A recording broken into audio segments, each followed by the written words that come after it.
welcome to this episode of the Antelope Hill Book Club podcast. We are your hosts. I'm Taylor Young. I'm Shawn Bell. And today we have with us Marty Phillips, who is the author of two books that we published, Let Them Look West, which was the very first novel that we published, and Millennium, which is also a novel, albeit a slightly different kind of novel. So we'll be talking about both of his books today. I think maybe I can start off by handing it off to Shawn. You wanted to ask Marty some questions, and we can go from there. Yeah, for sure. I'm glad that you mentioned at the top there, because we didn't talk about this beforehand, but I'm glad, Taylor, that you brought up Millennium being a novel, but a slightly different type of novel. The term, Marty, that you use is an anthological novel, and it's a collection, for the listener if you haven't read it, it's a collection of 4 discontinuous parts that don't share necessarily the same characters or the same settings, and yet the term novel invites us to think of them as being a cohesive whole that all work together towards something. I guess maybe what I'll ask you, Marty, is what is a novel? Why is Millennium a novel, if you want to get specifically into that? And, well, I don't know, if you want to branch off into just talking about form in literature, whether or why it's important.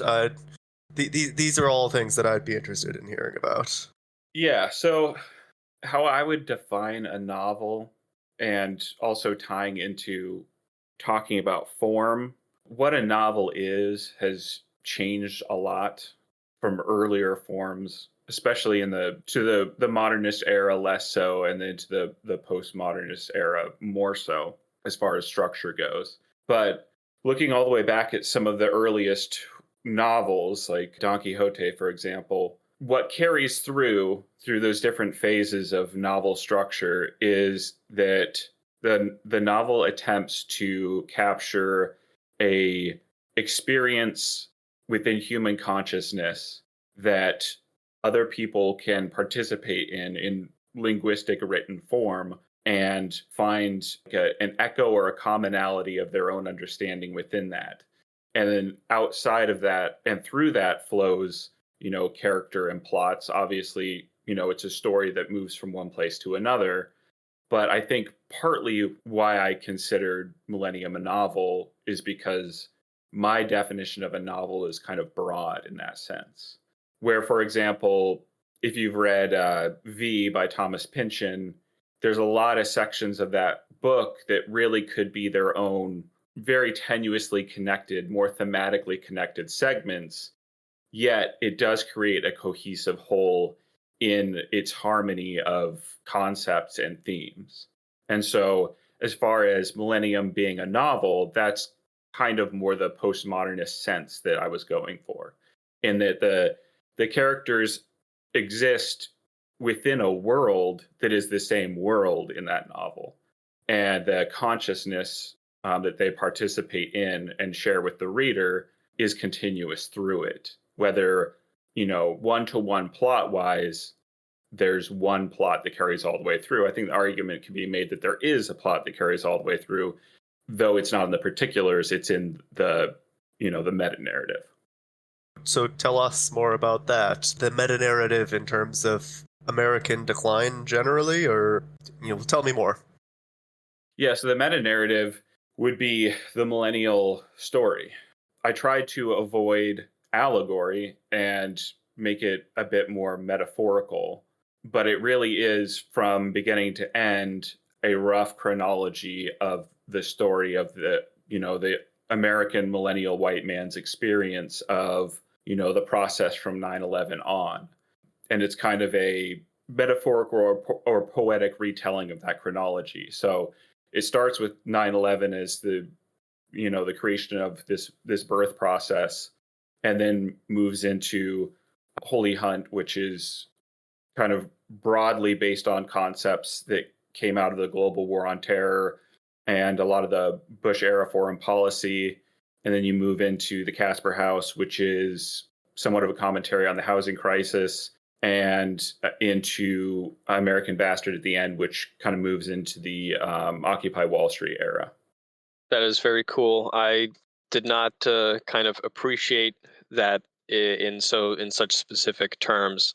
I also felt that definitely like there was a unifying theme, and I mean, you say as much in the preface, I believe. Yeah, I don't know if I want to take the spotlight off of you just yet, but how did you come up with all those different metaphors? Because they're quite varied. I very much appreciate how like unique the stories were, or at least to me.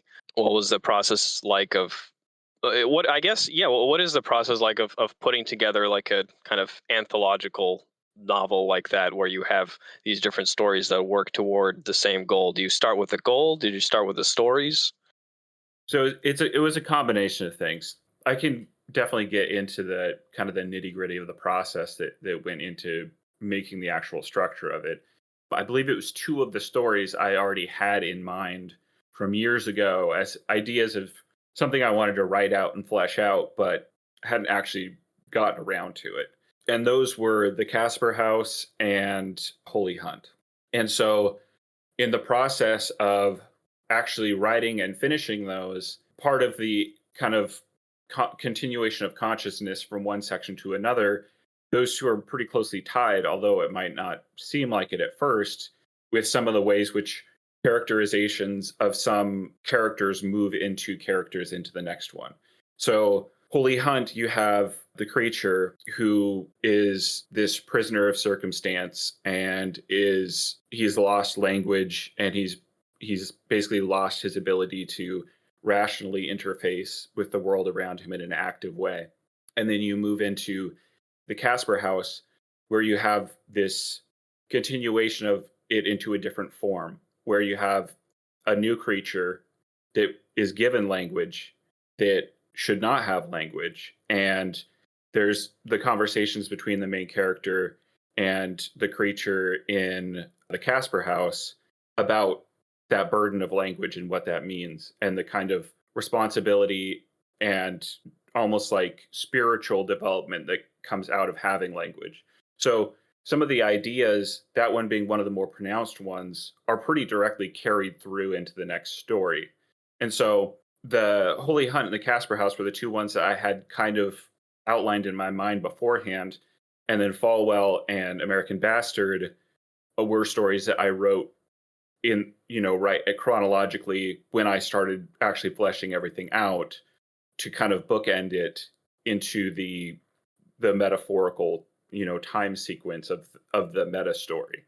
So it was a combination of having these old stories that I hadn't written out, having the kind of overarching idea of how to use them, and then the process of kind of thematically writing them into each other at the end. So it really came out of me having ideas that I'd been working on for a while and then wanting to do something bigger with them and not just, kind of wanting to find something to do with them as individual stories and use them for something bigger. The process just continued from there, and I meshed them together into the whole. Can you talk a little bit about the language theme and millennials? Right, like how does that relate to people of this generation? Like now hearing you say it, I can imagine how it would connect, right? Like the impoverished way that we communicate for various reasons, the loss of having a sense of historical context and the loss of deeper cultural knowledge combined with technological trends which have impoverished our communication. But that might be really on the nose. Yeah, if you could just keep going on that language theme, I would be interested. Yeah, well, there's actually a language theme in all four of the stories. It doesn't carry through as obviously, but in the first story, you have the idea of the language of heaven, which is when the angel first speaks to Falwell in the first story, he speaks in like this music that Thomas, the main character, can't understand. And he has to kind of, use human speech to communicate what he's getting across and like simplify the way that he talks so that he can understand him.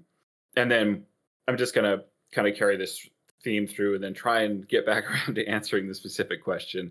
Then, yeah, I kind of already talked about the language theme, which is very much at the forefront of Holy Hunt, and then the Casper House. And then in the last story, American Bastard, you have the way that the Chinese characters are presented. You have this language disconnect where it's never 100% clear what they're getting across, like how accurate it is. And you have these kind of Western characters completely dumbfounded by these very alien characters that they don't really know where they stand, on the situation. And the way they speak is presented as this kind of like, animalistic kind of alien sound. So there is a theme of language through all four of them that carries through. But as the millennial language issue specifically, I mean, with Holy Hunt, I'd say it's the most on the nose, and that's in the sense of Holy Hunt really being a story about the millennials' entrance into the political process. In that the millennial is getting into the more allegorical elements, a prisoner of circumstance, doesn't really have a say in the matter of what's going on around him. I'd say that element of Holy Hunt is probably where it gets the most allegorical. And then going into the Casper house, you have the main character who's this kind of, I don't know, like a libertarian trying to just get his sort of Austrian economics bro, you could say.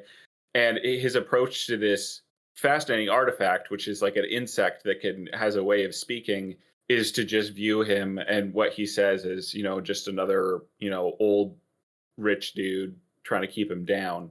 And so the theme of the inability for the millennial to really interact with their world competently through language does carry through, because I think it is a very big problem. I mean, what you said, it is a bit on the nose, yes, but it is definitely something I was purposely trying to bring through the stories, the last three in particular, is this sense that it's not just that millennials are victims of circumstance to an extent.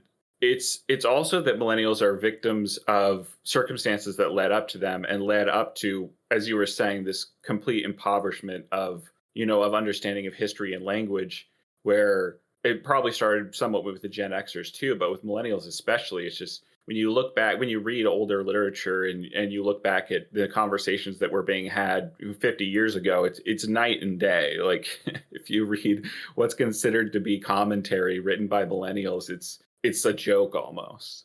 And so that was definitely part of why I included that theme, because it's the process of becoming a millennial through who raised you and the education system and all that just kind of broke people in a way that they were just let down by the coherence and the ability to linguistically interact with the world that they should have had and that previous generations did have, and they just was not handed down to them. What are other like signal aspects of what it is to be a millennial? I totally agree on the language thing. I would be curious to hear what you'd say if I pushed back on the prisoner of circumstance thing, because I feel like it's the nature of people in all times and places to be born into a context that they didn't choose, right? And you have to play those cards. So I'm interested in how you think the millennial version of that is different, and then yeah, any other real characteristic things of well, our generation, I'll say, because I'm in it too. Yeah, I'd say what differs with the millennials as to prior generations as far as being victims of circumstance is the way that millennials see themselves, which is a double form of seeing. They're not, and this isn't purely unique to millennials, but it's accelerated with millennials for multiple reasons. In that it really isn't just a double way of seeing, which is seeing yourself in the mirror and then seeing yourself through the story of the world that you're within through television and that sort of thing. Plato's cave, the allegory of the cave, shadows on the wall version of what politics supposedly is and what society supposedly is. But then the triple view of also millennials really were the first generation that got on the internet at a young age. And I think that, I mean, my view of how the millennial progression happened was very much that 9/11 was the last big television like disaster spectacle. Like the boomers had the JFK assassination, the millennials had 9/11, but the boomers didn't have the internet when the JFK assassination happened. They could just flee to join these kind of fragmented communities and sort of escape from it in this sort of detached, ironic way that millennials did.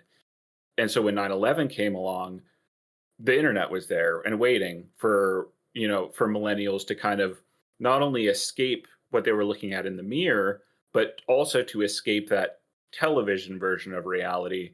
They could escape to an even deeper, fragmented, even further detached version of reality, which wasn't the case with the boomers and wasn't the case with when Gen X was young. And so I think that majorly plays into it. And I think it's benefited millennials in some ways. And I think that there are some positives about the internet for sure. But I think it also very much contributed to the kind of prisoner feeling, because the internet is a very confining place as far as how you experience it. I mean, the way that I see the internet, and this might just be me, my own form of derangement, but the way I see the internet is, it's funny with that senator or whoever back in the day called the internet a series of pipes or whatever. It's like it kind of is. The internet is like a series of these enclosing tunnels of either different interests or different micro niches of how you see the world. And when you exist in those spaces, it's very confining as far as how you interact with the world, as people get kind of divided into these niches. And so, as bad as, boomer vision TV is, depending on where you go in the internet and how involved you get in it and how detached and, abstracted from experience you allow yourself to get, it's even more damaging in some ways. And I think that the millennials kind of fell prey to that, in that they could disconnect from everything even more at a younger age. And yet we have the unique experience of at least having an inkling of the thing that was before, the thing that wasn't so fragmented, the thing that wasn't so, well, alienated and confined and isolating and disempowering, right? Like there's at least, I don't know, I'm just old enough to feel like I at least have a sense of the thing that was before the internet. Yeah. What do you make of the younger kids these days? If you have any thoughts on that, who never knew anything else other than the series of tubes. Yeah, the my thoughts on the cultural importance of skibbity toilet. It's over for them. They're cooked, bro. Yeah, they might be cooked. I don't know. It's hard to tell because I really don't interact with that many young Zoomers. I think the older Zoomers aren't quite as bad as the younger Zoomers, just because with the older Zoomers, it was still wasn't, they got the smartphone era when they were in high school, but it was still like, with the older Zoomers, it still wasn't this kind of omnidirectional, all-encompassing virtual reality helmet version of existence. But they really only got like a glimmer before it was too late for them. So Gen Alpha, I don't know. I have friends who are teachers, and I hear stories from them that are not great. So I feel like I'm kind of biased on this because I'm not a techno optimist. So I don't know. They may be cooked. I'm not sure. It's hard for me to tell. I think we're all millennials here. I love coming to the defense of our generation because I think we're very underrated by the haters in all surrounding generations. But so it just struck me thinking about it now. I don't know if you guys remember, but during the 2015 2016 election, when Trump looked a lot better than he does now, his campaign was edgy and all that. I don't know if you guys remember Steve Bannon, super dark lord advisor. That's how he kind of wanted to see himself. And he had this, I think he would talk about this book called The Fourth Turning, if I remember correctly. It's basically the thesis. I haven't read it, but it's my understanding of the thesis is that there's generational cycles, and every, I think, 4 generations, there's, some big transformative event, and millennials were supposed to be that fourth generation. And I actually think that is somewhat true. I think, and I think this kind of goes with what we're saying, that we should have been a truly revolutionary generation, and I think that you can kind of see that in things on like both sides of the political spectrum, right? You have things like Occupy Wall Street, you have things like the alt right, which was kind of very millennial movement. At least it felt that way to me. I kind of was growing up as it was happening. So you had this idealism on both sides that should have, in a certain kind of historical sense, resulted in revolutionary change, but it didn't. And now we're trapped basically. And now, it's kind of like Shawn was saying, like we did live through, we can remember a time when you would actually go outside and not be on your smartphone all the time, like a different way of living. And it was in our generation that changed, and now the Zoomers and Gen Alpha, they're already trapped in the machine, or whatever you want to call it. They haven't known anything else. We did know something else. We did know a different world, and it was on our watch, in a sense, that it was transformed into what it is now. And it when I read Millennium, I felt like one of the things I got out of it was I felt like there was a theme of entering into something new and completely unknown and somewhat terrifying. And it I feel like there's could be a kind of fatalism to it. It's like we look back, and 9/11, it again, I think it goes really well that you talk in the story about 9/11 being part of like a war in the heavens, part of like this great cosmic thing that's so far out of anyone's control. And I think that that's a good description of the whole transformation, I suppose, that has occurred. And it's like we were the generation that should have set a different course, but we kind of look back and can question whether it was actually within our power to do so. That brings a certain kind of fatalism, I suppose. So, sorry, I got kind of rambling there, but what are your thoughts on all that?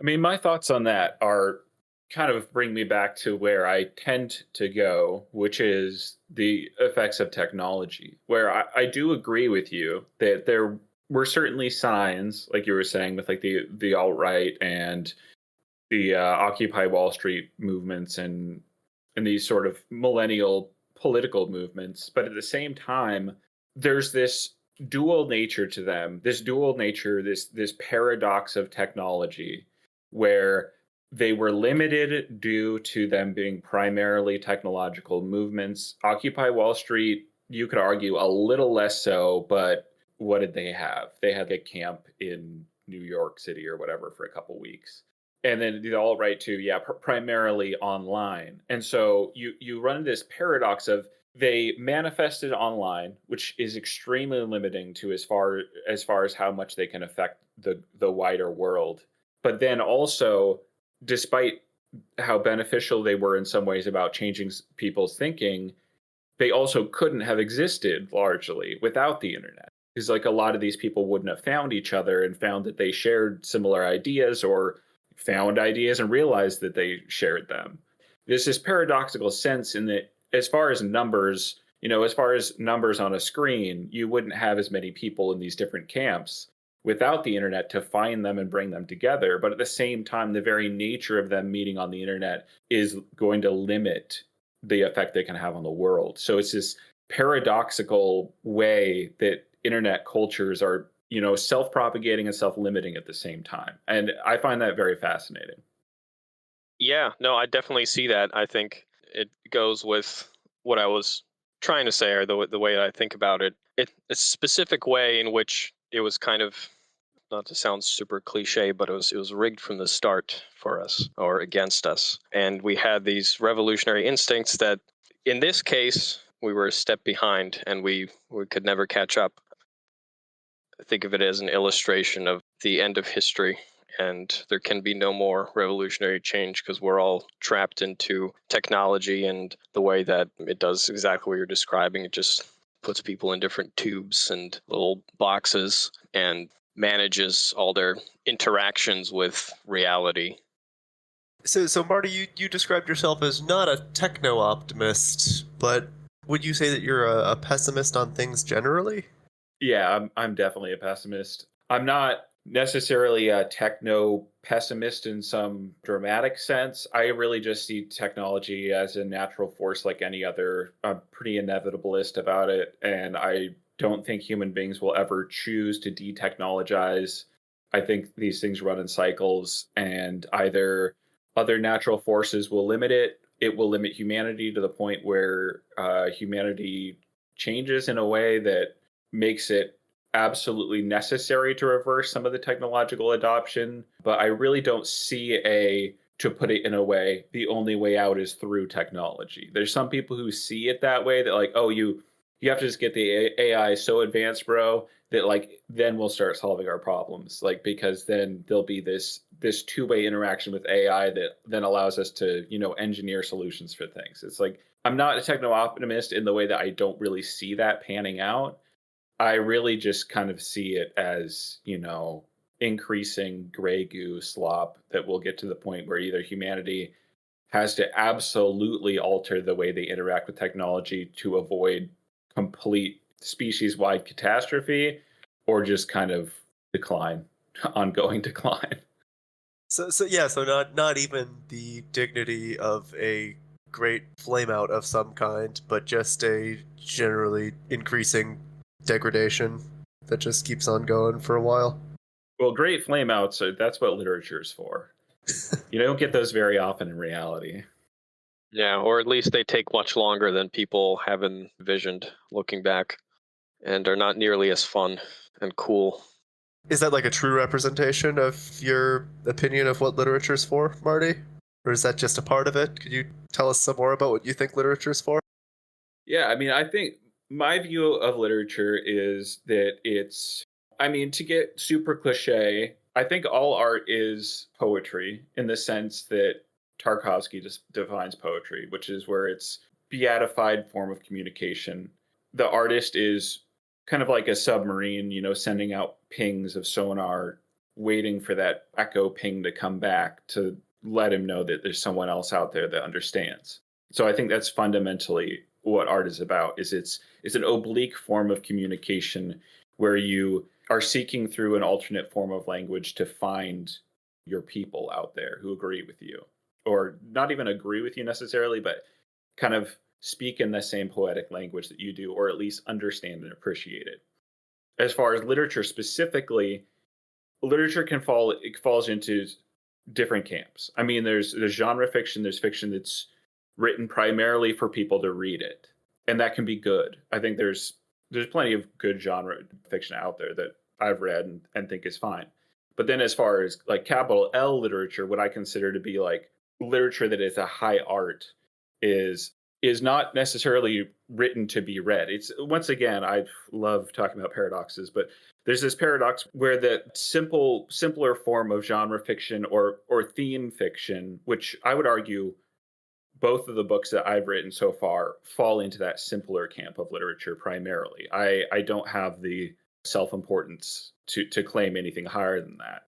The goal of that form of literature is to give the reader and the writer the pleasure of recognition for its own sake. So like it's an easier form of writing that establishes an anchor between the reader and the author versus that higher form of literature, which is the pleasure of seeing something unfamiliar forming into a recognizable but previously unseen artifact. So there's a subtle difference there. In one, you can maybe put in ideas and themes and even like mimetic information that gets your reader to feel either a nostalgic or maybe about like political view or view on the world or that sort of thing, to get them to kind of have that moment where they're like, oh, okay, I see where he's coming from.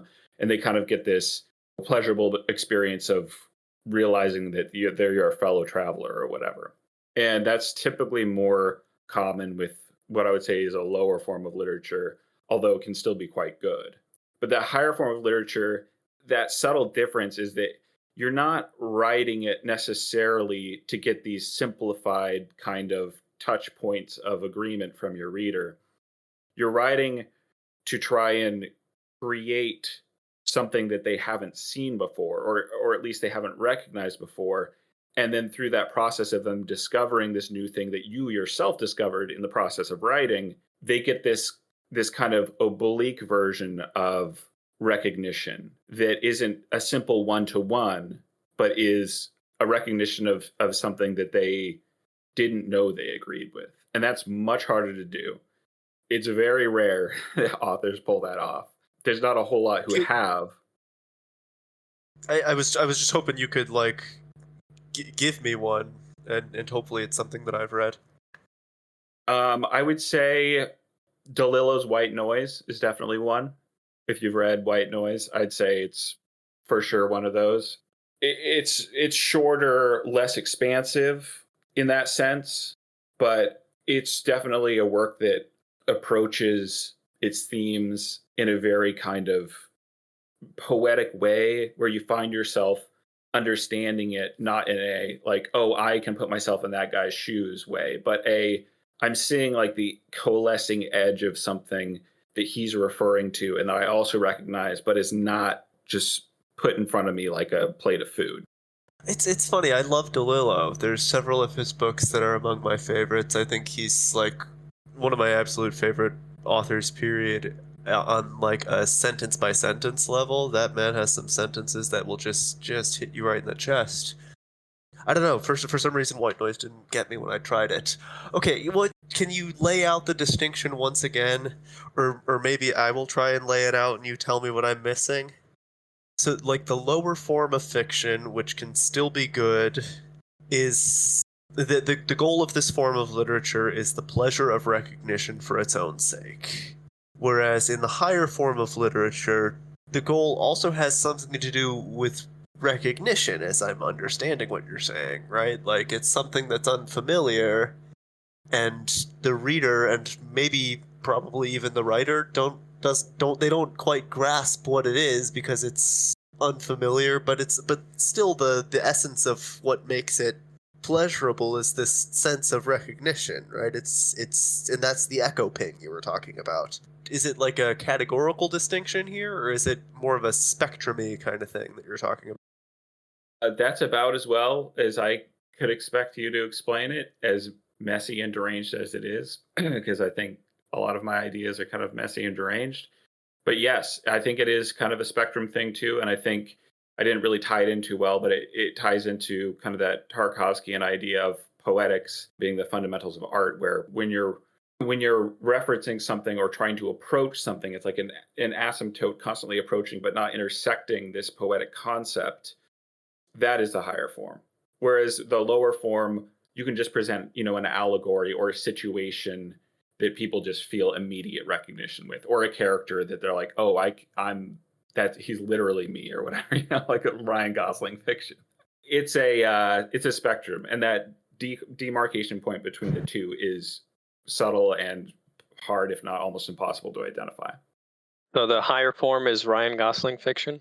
It can be. Okay. I haven't seen Tarkovsky. Oh no, that's I saw Solaris. I'm not greatly knowledgeable about the man. Do you know if that definition of art is intended to apply to non-narrative art? Is music also poetics? Music can be poetics. I think difficulty with music is that I won't speak for Tarkovsky, but I think in the sense that music can definitely be part of it, but I think he's more referring to visual art because stories as literature, sculpture, and cinema as a form of sculpture through time is, I think, primarily what he was referring to in his book. So what's the book, first of all? I'll have to put it on my list. It's called Sculpting in Time. Okay. And It's then one of those books that you can find relatively easy online, but it's like $40 or something. It's not cheap. I will put it on the list nonetheless. There was one thing about Millennium that I was curious about. In your preface, you used the term Bildungsroman, and I was wondering, Bildung is both like formation and education, and as I understand it, generally Bildungsroman refers to like more the education type thing. Well, okay, so education and formation are maybe not that different now that I talk about it. But can you talk a little bit about that? I guess we've addressed it somewhat, but what did it form us into?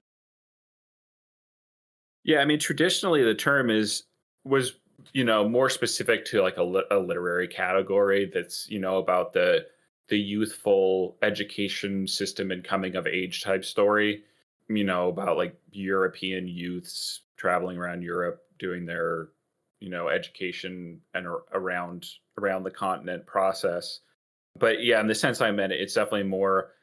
It would be Bildungsroman in the millennial sense, which is where how we learn who we are today is really more through this fluid process of experience, whether that be literal experience or, abstract experience through like television and these big television events that form us. Cause like the really now that process of coming of age and just like becoming who you are is I won't say tainted, but it's really kind of bled through with all of these kind of meta experience epochs. Like the way millennials talk, they're like, I'm in my, XYZ era because like everything has become so mediaized that it's like your life is like a streaming, a streaming drama, and each season has kind of its own hero and villain and thematic elements. And so that process of coming of age and becoming an adulting, as it were, becomes more of a like just this bizarre squishy process that never really gets where it's going because it's so drenched in like media terminology, and so much of the millennial experience is just consuming media, and so you kind of never get where you're going because you're never really participating with reality very often. I guess that's one of the key postmodern things is just concepts getting real fuzzy and sort of dissolving away. So, like, the idea of Bildung, formation, education, or of the novel itself get more and more hazy and indistinct till you get to the point that, people get so unconfident in the nature of reality that you can tell them that there's no white people and they'll believe it. You can tell them that men are women and they'll believe it. A woman is an individual in a discursive framework who is identified as such, and that can differ across cultural contexts and places. What I wanted to say was to briefly return to the sort of form of the novel question and ask you if you can think of any examples of books that you would call novels that sort of go out beyond the border of what a novel generally gets defined as, and generally who you like to read, and if you could talk about characters that influenced the way that you make up your characters, and then maybe that, Taylor, will get us around to the books because there are some very impressive characters in here. Governor Alexander in Let Them Look West was a very sort of enigmatic figure, as is his amoral private investigator, lawyer, shadowy, behind the scenes fixer guy, Walden. And I would also put the I cannot come up with the name of the Sergeant officer. Ashleigh. Yeah, man, that's Yeah. correct, Taylor. That's who I was gonna put on that list. So, Marty, if you've retained all of that gobbledygook and can turn that into a question and answer it, that would be nice. Yeah. So as far as a novel that I think throws off traditional novel structure while still being a novel, I'd say probably. I mean, this is going to be kind of a cliche example, but I'd say one of the pinnacle examples that's a novel I really like would be Pale Fire by Nabokov. I'd say most people who don't read too widely would be kind of mystified by the format of it and the idea of it, the structural concept of it, but it still works very well as a novel, despite it being just in form, just very strange compared to how novels are typically conceived. And then as far as like characters that from other books that have kind of formed my view of things and how I write my own characters and what I like about characters. I'll just throw a couple examples out here. Faulkner's Sound and the Fury. I really like the Benji segment at the beginning of it, especially his attempt to capture the world seen through like a, mentally deficient character. I wouldn't say I have ever tried to do that. There might be a little bit of inspiration from that with the creature, though I was definitely not trying to approach Faulkner's abilities because, I mean, Millennium, since it was made up of shorter parts, I never really gave myself the length at any point to kind of get that deep into a characterization.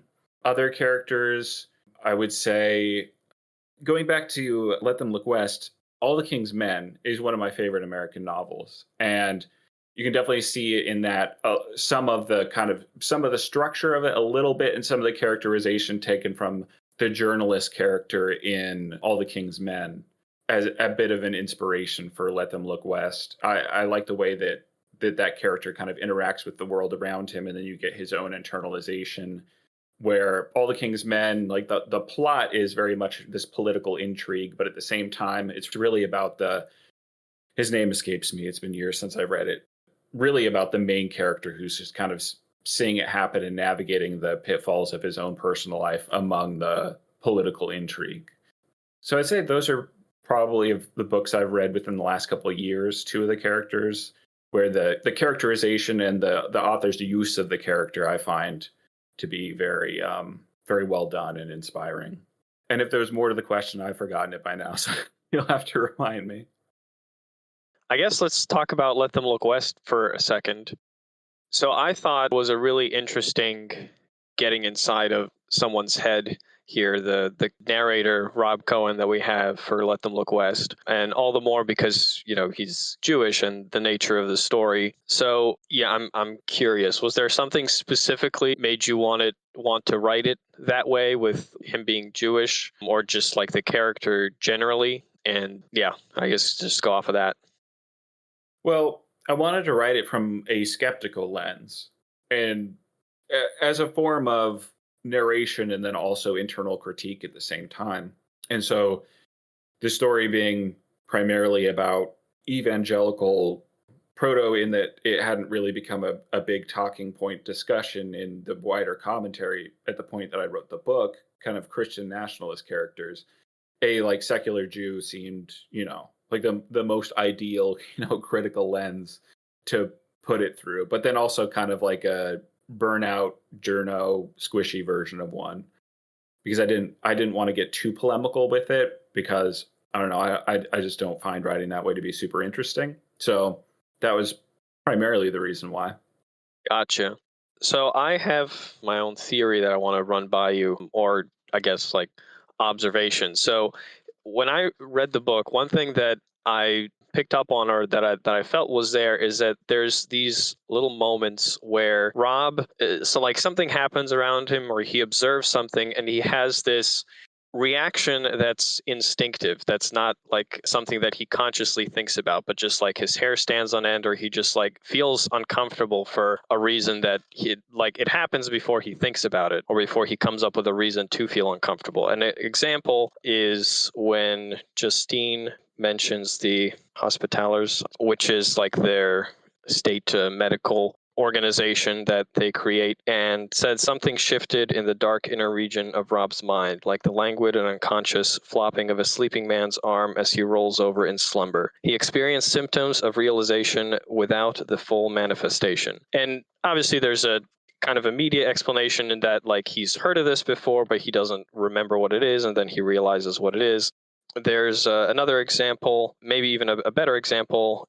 He's talking to the governor, Alexander, here, and Alexander's describing some of his early political projects and so on. When he mentions the Wyoming plan, and it says, Rob felt a stifled, strangled feeling at the name of the event. Such things caused a near incapacitating allergic reaction in him. In his research during the prior days, he had read a fair amount about the annual event. Politicians, religious leaders, and people of note all gathered to re-energize the whirling dervish that was the ever-advancing march of the new Wyoming. It was a collective manifestation of all the qualities of the patriarchal American white male.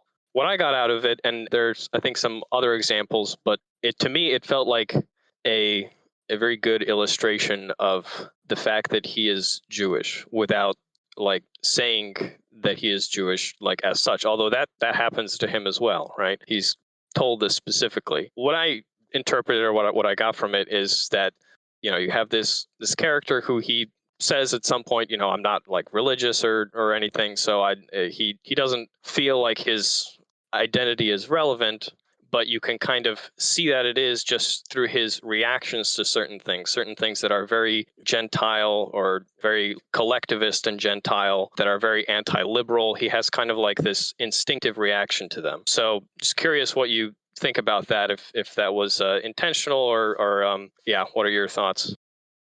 Oh, it's very intentional. I mean, it's an attempt to get at how a person like that would feel in these contexts, who is not necessarily, a like Orthodox Jewish character. He's kind of a, squishy Jewish like secular liberal, not super acquainted with his, his history and all that. It doesn't occupy his mind in the moments where he's internalizing things, but it still exists, as an echo, a historical echo of his own familial experience going back. And I think that's true of, it's true of Jews as it is with other groups. And so yeah, it's definitely a way of me kind of introducing more subtly some of the ways in which these things are very fundamentally make him very uneasy in a fundamental way that maybe he as kind of a, as I was saying, like squishy secular sort of character isn't even able to recognize necessarily in himself.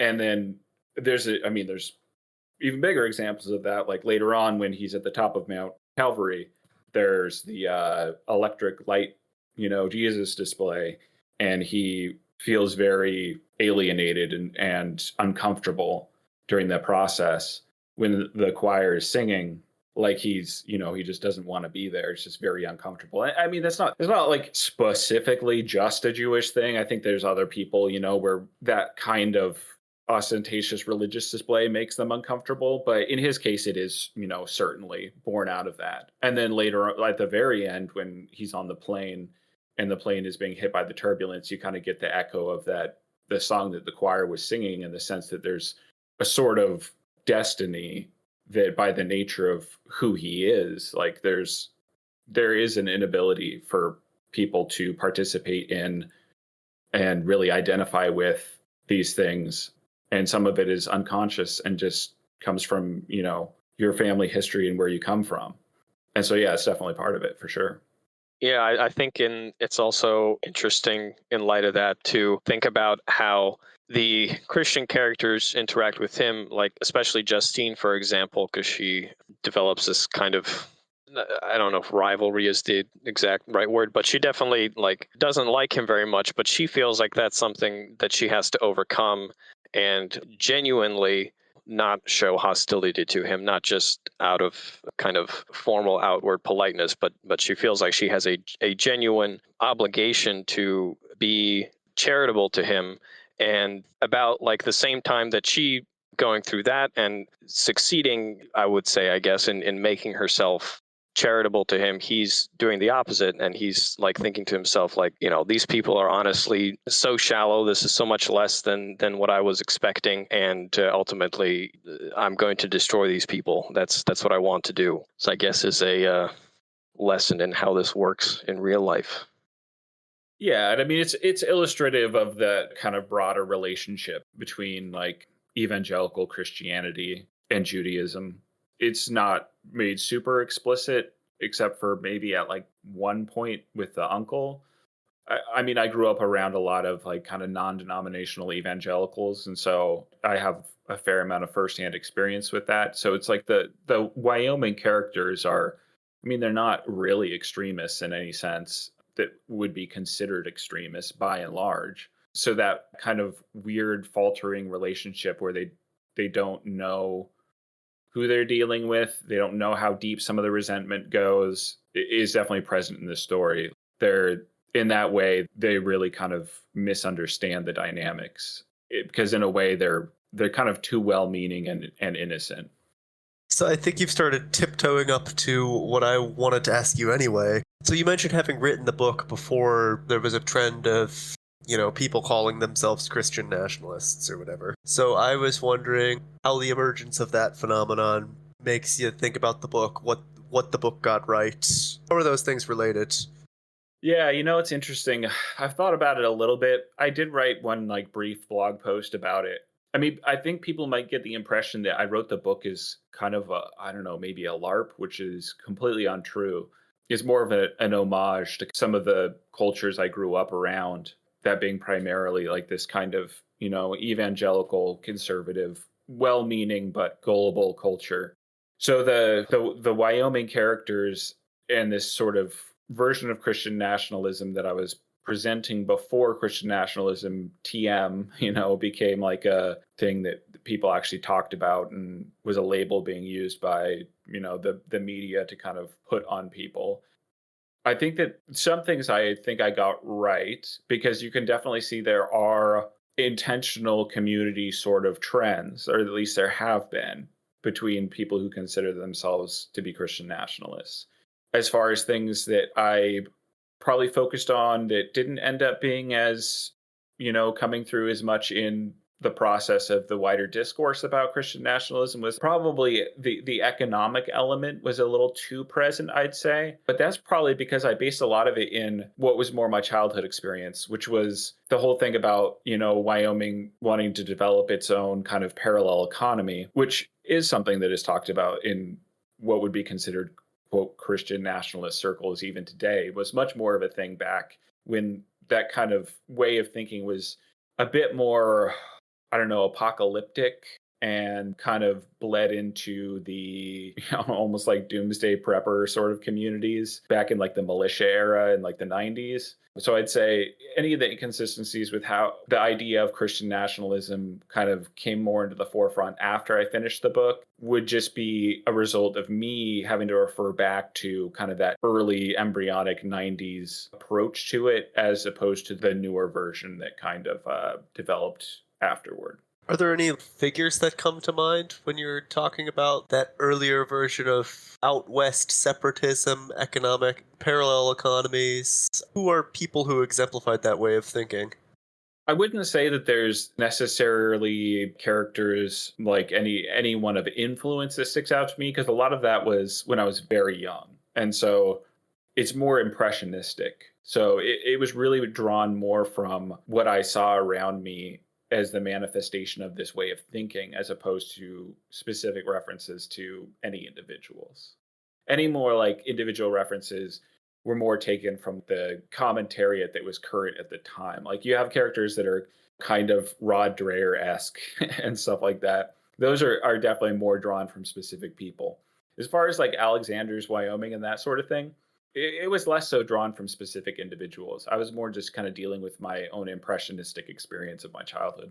Can you talk some about like Wyoming and generally Western Mountain West regional identity and maybe some stuff about how that's all changed? I mean, I'm sure that there's a bunch of newcomers who've moved in and whatever, but just generally, is there like loss of regional identity, homogenization? What do you see there? It's interesting. With the Mountain West is kind of this odd region that's developed very differently than other parts of the United States. Because, like early on, historically, a lot of the Mountain West, it fell prey to a number of different things. I mean, first of all, it fell prey to overpromising concepts of land speculation and some of the effects of the kind of push out west with, Manifest Destiny, the California Gold Rush, and this idea that there's all this land that could be got and for relatively cheap and made into this bounteous garden or whatever. But I mean, if you've been in Wyoming in, even the fall or the spring, you know that it's like I wrote at some point there, the wind never stops there. It's true. It basically never does. And a good chunk of Wyoming is arid. A good chunk of Wyoming is mountains, and there's not a whole lot that can be used for agriculture, and what can only be used for a small portion of the year due to the sun cycle and how far it is north of the equator and how inhospitable it can be at times. So it fell prey to it just not having, and the kind of the wider region in general. It's also true of like South Dakota is more plain country. Montana is probably more similar to Wyoming in that sense. So yeah, it fell prey to kind of its topographical circumstances, and then also wild speculation as far as the possibilities, and people trying to shoulder off this cheap land onto people by telling them they could be used for things that it probably couldn't. And then it became largely a dependent federal outpost for railroads and just kind of stop offs for people trying to get to California and Oregon. Then also it very much fell prey to speculation then in the energy industry after that point, where you had examples of, and this is a very common thing in Wyoming, especially, where the way that the laws were set up around acquiring minerals and acquiring oil they were basically developed to get as much money extracted by whoever could do it as fast as possible. So you had people who technically had a claim on some land, and then people backed from a bank in San Francisco or whatever would come in and they'd be able to get oil drilling rigs or be able to get dredges or whatever and into there really quickly on the cheap because they had the resources. And so you'd have like a small family operation that had been trying to manually dig like trench wells for months. And then they would just get superseded within a couple weeks by a crew that would come in. And the way it worked basically is if you could prove you could extract a certain amount of oil from a plot of land reliably, you'd basically be awarded that plot of land because you were Even able if to that land prove. belonged to somebody else already. Well, a lot of the ownership is actually kind of a gray area in that like you can live there and work it under the auspices of your making it productive. But if someone else is able to beat you to it, then you get claim jumped. And that's where a lot of that terminology comes from, is where like there's this gray area where, if someone else with better resources is able to come in, because a lot of it, wasn't sold in the sense of land ownership that we have today. It's called the Wild West for a reason. So So this is like sort of Gilded Age, turn of the century period you're talking about? yeah, it's like late 1800s, early 1900s. And so, as far as the developed culture of Wyoming, Wyoming is strange because the culture really developed out of, it's kind of like Alaska, in that it developed out of railroad workers, ranchers who are able to use, the land isn't super fertile, but if you have a lot of it, you can raise a large head of cattle on a large section of land effectively. And then also miners, oil speculators. So, it really developed out of these kind of hard bitten business types with their workers below them. And then this is going to sound cliche, but it's honestly true. And then the people who supplied them with whiskey and prostitutes. And that's largely the early population of Wyoming. So it's this bizarre state where its early culture really developed out of almost like Ancapistan paradise, as ugly as it was. And so it's really complex and difficult to try and build a cohesive culture out of that. And it's always been kind of an issue because the population has also been so small because it's in so many ways inhospitable. And then And when I you would get imagine that, like in other areas that were once the frontier, right? Because that's not unique to Wyoming, but in places that are more hospitable, eventually that tendency would get watered down by milder agricultural types who are going to work small family farms and not behave in such, I don't know, extreme ways as hard-bitten railroad workers and ranchers and, whiskey and prostitute people.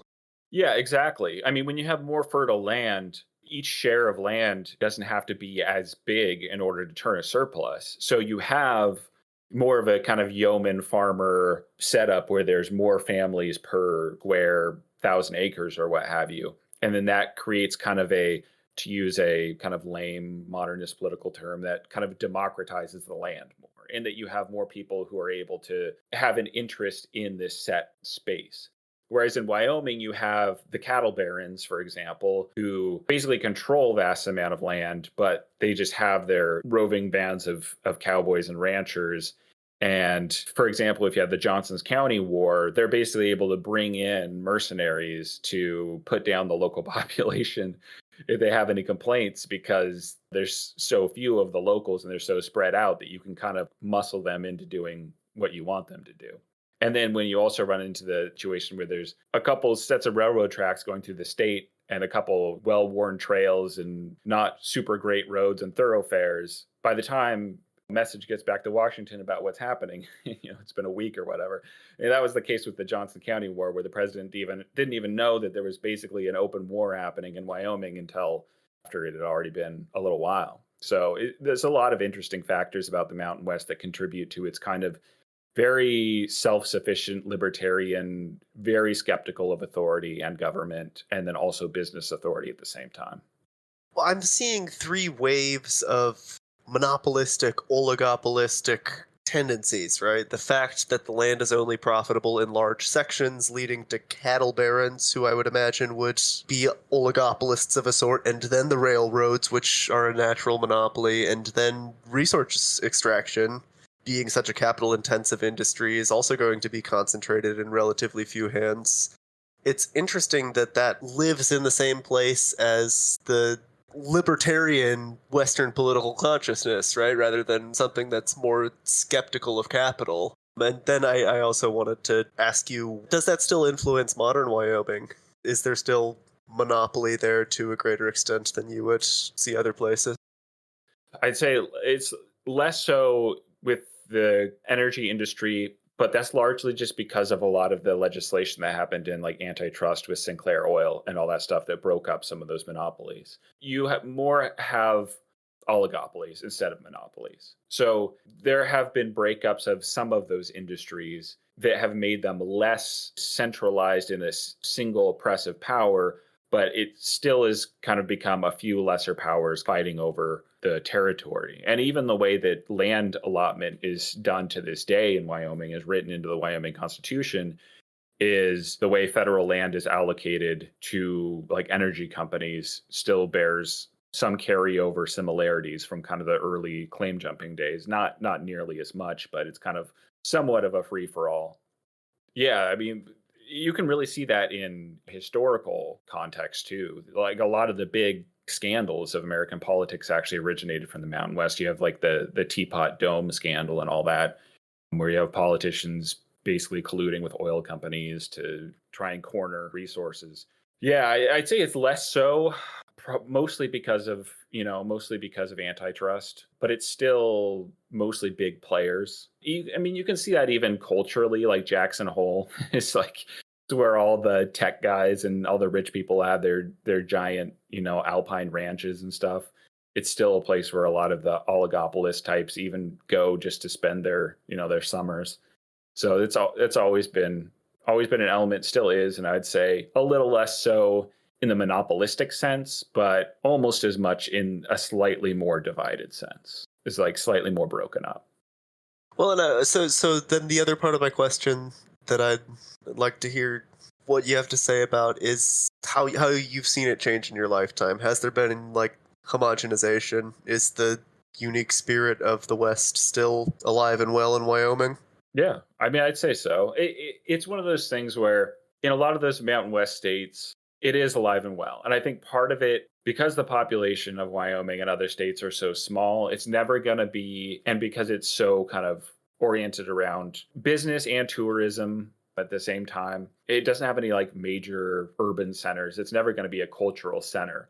But in the kind of broken up regional identities, small scale sense of the kind of rugged American West, libertarian in the very old sense, where it's almost like anarchistic. It's not like Austrian economic style turbo libertarianism, where it's like dreaming of cyberpunk corporate control of everything, but libertarian in very much the more anarchistic sense.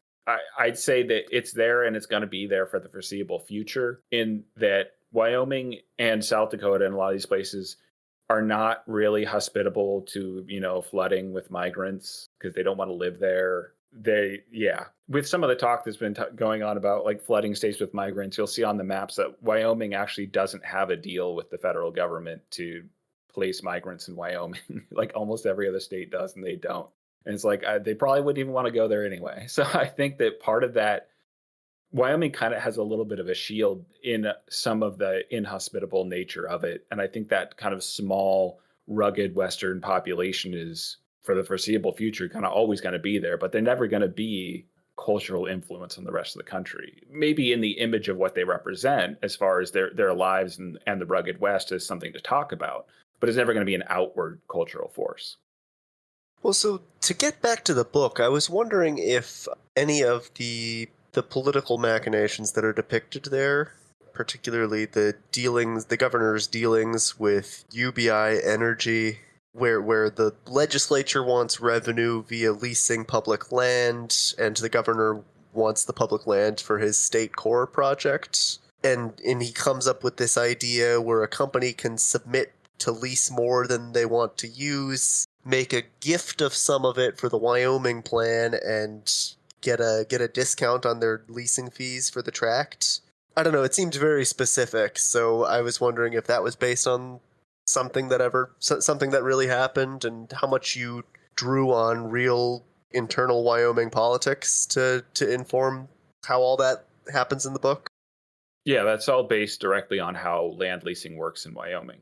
So the process described in the book of how the leasing works, and then the governor's plan of how to kind of have it keep the incentives there, but then also get something for his own process. Because, like there's different boards and legislature that's involved in this leasing process, and they're not going to have, there's it presented in the book that there's some true believers, but they're not all going to buy into his plan exactly. So he has to develop it in a way that still leaves some incentive for them to get the revenue that they want, while also getting him a share for his project. Because at the point when he first comes into power, he doesn't completely control the state, and the legislature isn't completely sold on him. So he has to kind of make bargains where he can. And so that process of the Wyoming plan's acquisition of land is directly based on how land allocation and leasing works in the state. I don't know currently if there's been any like minor changes, but when I wrote the book, that was the process. So, can I ask if you're a Christian yourself, Marty? And if so, then what branch? I am like a very lapsed non-denominational, which is like as bad as you can get. So I would say my ethics and worldview are still very Christian oriented, but I'm not really a practicing Christian, and I haven't been for a while. I see. I mean, you're clearly very familiar with a lot of aspects of that culture. So, actually, the specific follow-up question I had kind of relates to what you were talking about with the Wyoming politics and its libertarian streak. So, when I first read the book, I interpreted Governor Alexander's politics as kind of like a crypto fascism through American Protestant interpretation, with the very explicit anti-liberalism, the use of the state to better people's lives or to have like these grand state projects, things like the state core and stuff like that. So, what I want to ask is how, in your envisioning, in the context of the story, how revolutionary of an ideology or a political program was it supposed to be? Like, how, I guess, and you kind of touched on this earlier, like, how aware are people like Alexander of, just how much they're setting themselves in opposition to the wider world? How much is that their intention? How much is it just kind of sincere naivete where this just is what makes sense to them, and they don't fully understand how revolutionary it is? So that's the first part of the question, if you could comment on that. Yeah, and I mean that is largely the question of the book to an extent, because the way Alexander presents himself with Rob Cohen is very much as a religious ideologue who also has, his own healthy amount of pragmatism as far as how he deals with the people under him and the politics of the state. And so that is kind of a question throughout it, and one that I'm, even as the one who wrote it, not 100% sure how I feel about it, as far as how genuine the religious fervor of Alexander as a co-political and religious figure falls into that, and how much it is of politics taking advantage of that. Because then you have the element of, can't remember his name, is like Bill Stevens or something. You have like this kind of revival going on at the same time throughout rural America that Alexander definitely harnesses for his politics,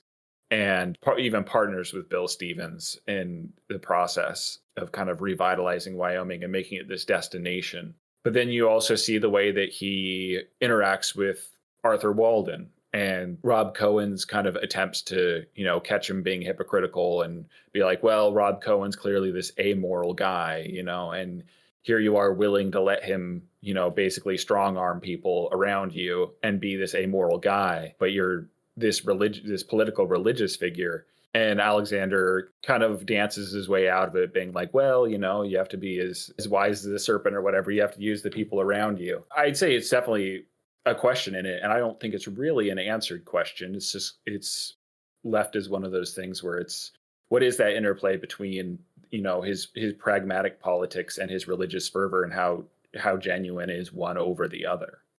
Yeah, I think it definitely, I got the same impression that it is kind of an unanswered question. I think to bring it back to the fascism comparison, I think it is good illustration of how a lot of actual fascist movements developed, in the sense that there was a great deal of pragmatism involved in terms of the set of policies that eventually created a revolutionary political movement. And in some cases, they were able to, at least within a certain period of time, they were able to embrace the truly revolutionary character of what they were doing and triumph with it. And in some cases they weren't. So I had a follow-up question, which is, we were talking a little bit earlier about Christian nationalism and how kind of can compare the book to what we see today. So from your perspective, how much of a revolutionary potential do you think that Christian nationalism has at this point? And I don't know, maybe you think that there's really no revolutionary potential in anything just because of technological constraints and so on. But what are your thoughts on that? I don't think Christian nationalism has any revolutionary potential really at all. That's one of those things, is when it comes to religious revivals and when it comes to populations and their interaction with religion, it's kind of unpredictable. There can be these like flare ups, but I think in its current manifestation, as people talk about it in the commentariat, and there are some adherents to it who will say, oh, I am a Christian nationalist, and they'll try and categorize themselves that way. I don't think it has any revolutionary potential or really political potential at all. And I think that's a big part of what makes why I called Let Them Look West a mundane fantasy, because it's, if this world were to exist, how would it come to be, and how would people react to it, and how would it be possible for this to manifest? Despite the fact that in reality, in my own view, I don't think it's really possible. But that's the thing, when it comes to these things, they can be very unpredictable at times. So I could be surprised. Who knows? But that's where I was saying, like, but some people may think that the book is like a LARP or something. I don't ascribe to any sort of Christian nationalistic ideology, nor do I think it's really viable in any way. I just find it very interesting. And was kind of a little gratified that it became more of a topic of conversation after the book, just because it justified some of my observations. But at the same time, it's a fantastic story about a version of Wyoming that will never exist.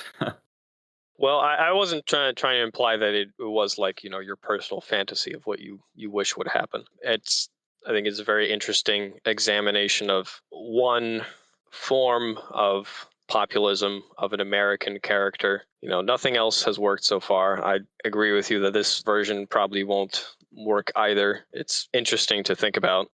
Well, I would say I think that Christian nationalism could, and I didn't think you were implying anything about my own views. I was just throwing that out as a disclaimer. I think that Christian nationalism could certainly have a part within a larger movement. I think that's certainly possible.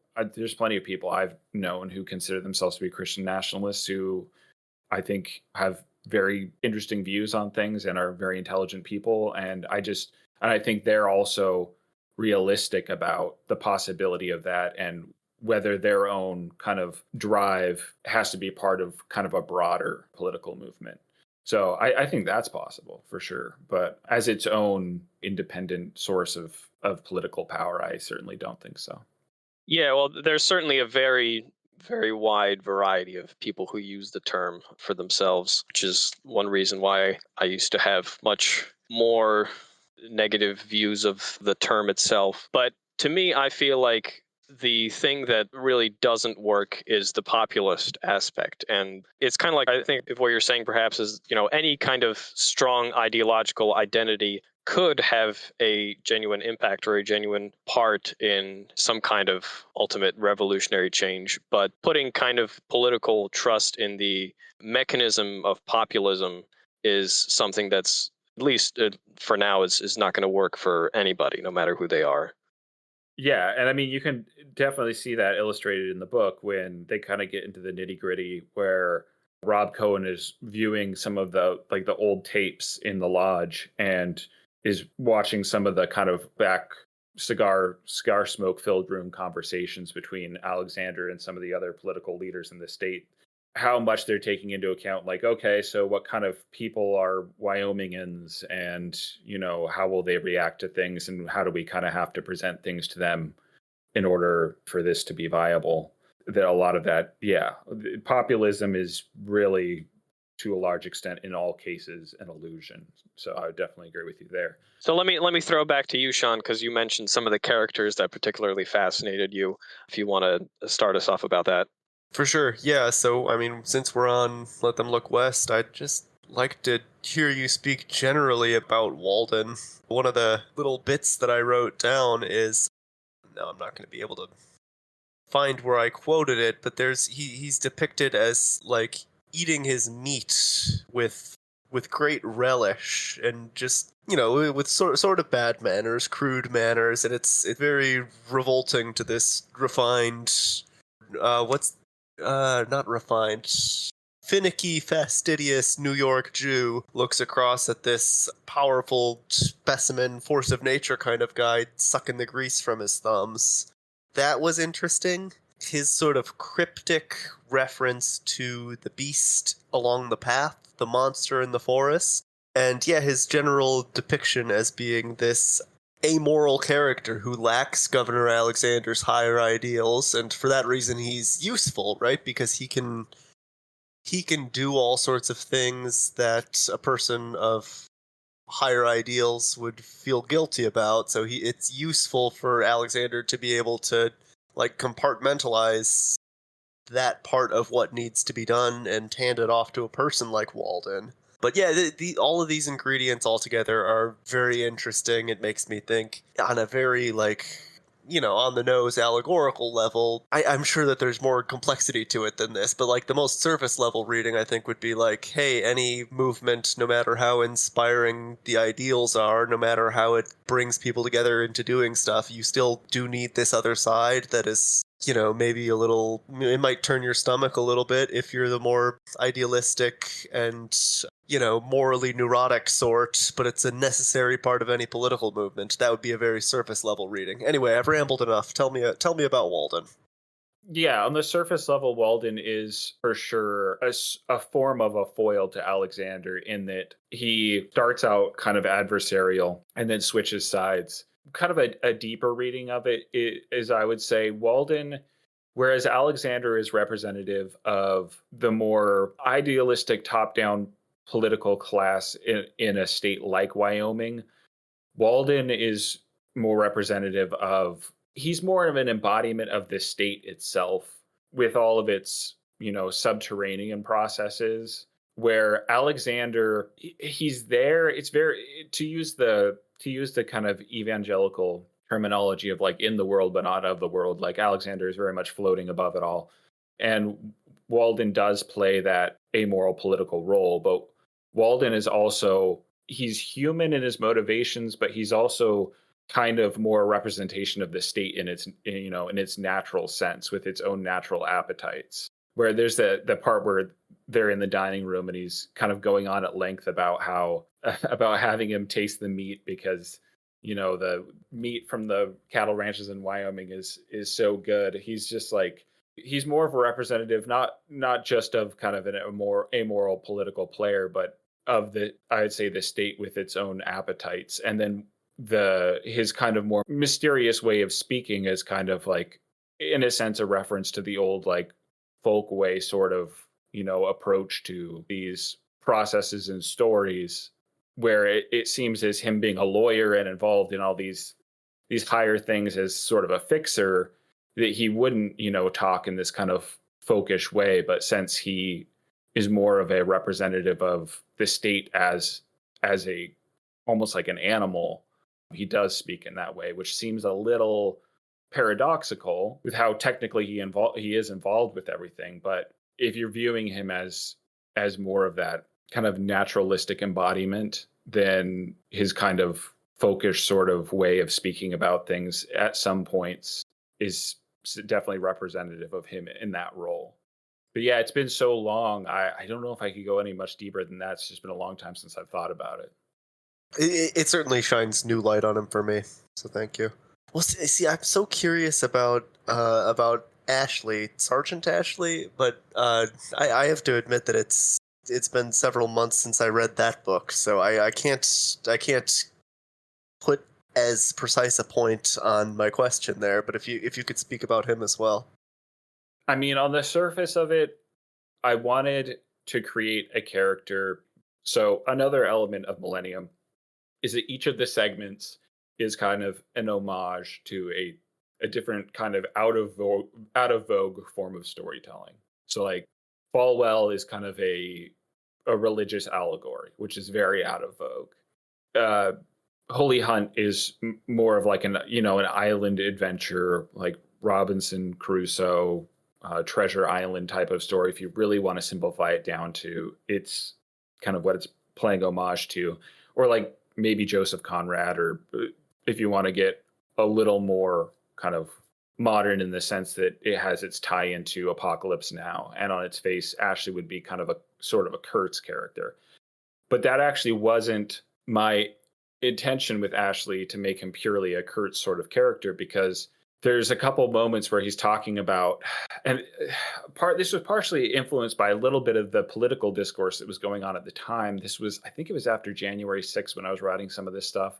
It's like 2021 or like late 2020 or something, where they were having these you guys probably remember this, but they were having these like congressional hearings, and you have all these like generals and people, when there was the whole thing about they were asking them about why the generals were condemning Trump, and asking questions about the chain of command and stuff, and kind of this sort of Marxist stuff going on in the military. And you had these higher up military brass talking about how they're reading like books about white rage and stuff. And I'm looking at them like, bro, you're white. Like, like you got these guys that they'll in one breath they'll reference like Thucydides or whatever, and the next breath they'll reference reading like Robin DiAngelo, and there's this like paradoxical derangement there that I just kind of wanted to flesh out and kind of drive down on, and make a character that just fulfilled that in this just very absurd and menacing way, which when you look down between the clownish comical nature of the way that these upper brass military guys were talking, there is something very deranged and menacing in the kind of person that you have to be talking that way in the position that you're in. And so Ashleigh was in part my own kind of exploration of like, what does it look like to deal with someone who thinks this way and is brought to his logical conclusions in the context of the post-structural version of America, where you basically have these like, black ops operations that basically no one knows what's going on, just doing whatever they want, wherever they want. Like, what does a guy who is like this, basically let loose to do whatever he wants, look like, when he gets into the situation? And that's where you have his slide from like the importance of the mission to like, okay, what's the real mission that's been running like a computer program in the back of his mind the whole time? So I want to ask if his name being, technically a female name, is intentional. And one thing that I picked up on that so far everyone I've mentioned it to who read the book, I think didn't notice, is that soon after they crash and they're like salvaging stuff from the ship, it's mentioned that he's stripped down and he looks like he's wearing what looks like women's underwear, which I took to be kind of a hint to the U.S. military being this, kind of like you're saying, this paradoxically like really masculine martial force, but at the same time it's promotes transgenderism and talks about hating white people. So was the choice of his name being Ashleigh intentional in that sense? Yeah, both of those were intentional, just as little details to throw into add to that. Yeah, the very bizarre contradictory nature of what he is as opposed to what he should be by the definition of what he is, and what he is through what he's doing as opposed to what he should be doing, in the sense of like if these structures, these military structures and these plans were what they are on their face, this character would have no context within this world, but they obviously aren't. So once we can disbelieve in the process on its face, then there's room for these utterly bizarre figures to be perfectly at home within them. And so both of those details were very intentionally added to kind of throw some of that unnerving contradiction into who he is. Well, Marty, any last words from you, slash, if you want to tell people where they can find your blog or you on social media, anything you want to shout out for yourself? Don't look for me on social media. I'm completely unreliable. I leave for long periods of time. I just shitpost random trash and retweet anime girls. So I would not recommend looking for me on social media.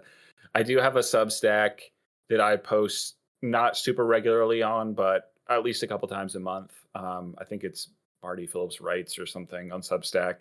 If you put that into the search or Marty Phillips, it'll come up. So if I'm not on social media, I'll usually update that with, excerpts of stuff I'm currently writing. And if there's any short fiction ideas I get, I'll usually put them up there. I have an old WordPress that has a lot of my writing going back years, but that's kind of hit and miss. It's not really filtered for, what I consider higher quality, lower quality. The Substack's more kind of the cream of the crop material. But that's it, really. Yeah, I'm like I was saying, I'm not a reliable follow on social media, so I won't bother to try and tell people to find me there. Sounds good. Well, thank you. Thank you very much for coming on. It was a great discussion. I think people will enjoy. And yeah, to all our listeners, thank you, and we'll see you on the next one.